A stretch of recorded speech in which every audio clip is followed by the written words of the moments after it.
It begins with a phone ringing. No warning, no context. Just a call placed into a quiet radio studio late at night. On the other end of the line, a man is crying. Not screaming, not panicking. Crying slowly, deliberately, as if every word cost him something. He claims a responsibility for multiple murders. And then, before anyone can verify who he is, the call ends. To this day, no one knows who he was. No arrests were ever made, no identity confirmed.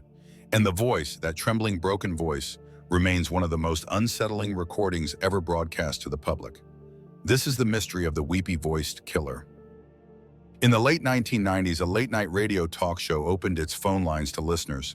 The format was simple. Call in, tell your story. Most nights it was harmless, lonely callers, strange opinions, the occasional prank. Until one night a call came through that immediately felt different. From the first seconds, the host noticed something was wrong. The caller spoke softly, his voice was shaky, as if he was on the verge of tears. He apologized, repeatedly. "I'm sorry, I didn't mean to do it." The host initially assumed it was an emotional confession, perhaps a troubled listener. But then the caller said something that froze the room. He claimed he had killed people, more than one. The host tried to interrupt, to ask for clarification, but the man continued speaking in a slow, broken rhythm, crying between sentences. What made the call so disturbing wasn't the confession itself. It was the tone.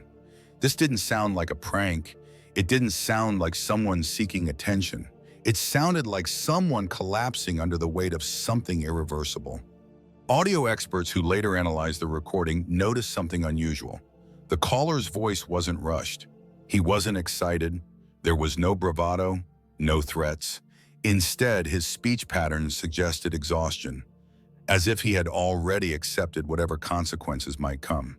At one point, he described how the killings happened. There were no graphic details, no sensational descriptions, just vague admissions.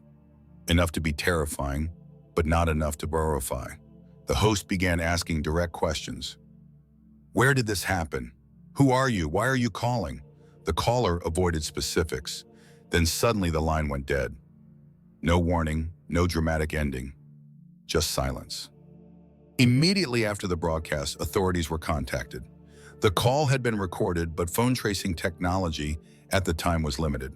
The signal appeared to have been routed through multiple points, possibly intentionally. No location could be confirmed. Police released portions of the audio to the public, hoping someone might recognize the voice. No one did.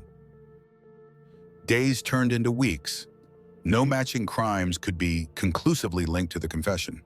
Some investigators believed the caller was lying. Others believed something far worse. Skeptics argue the call was an elaborate hoax. After all, late-night radio has always attracted attention seekers. But several details don't align with a prank. The emotional consistency, the lack of theatrical exaggeration, the refusal to provide details that would bring fame, the fact that the caller never contacted the show again. Most prank callers want a reaction. This caller seemed to want something else: closure or forgiveness. Criminal profilers later reviewed the recording. Their conclusions were unsettling. The caller displayed signs of genuine emotional distress rather than performance anxiety. His crying appeared uncontrolled. At moments, his breathing broke, not like someone acting, but like someone reliving something traumatic. One profiler suggested the call may have been a confession without consequences, a psychological release, someone burdened by guilt or unable to turn themselves in. The radio show became the only place left to speak. Despite the lack of confirmed evidence, a few disturbing coincidences remain. Around the time of the broadcast, several unsolved cases existed with minimal forensic data. No suspects, no witnesses. Authorities never officially connected them to the call, but they also never ruled it out.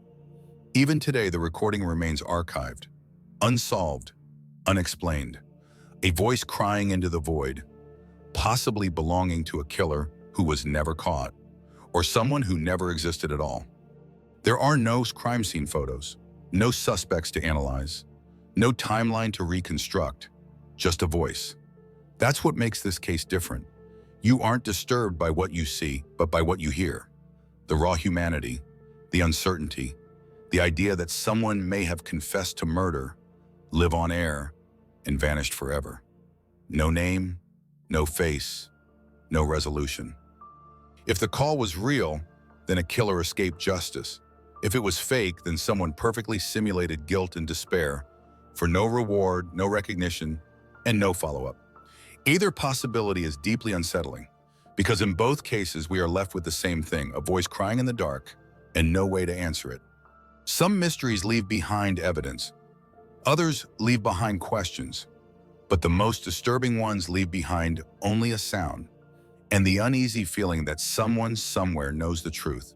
Thank you for watching, and if you enjoy unexplained cases like this, consider subscribing, because some stories don't want to be forgotten.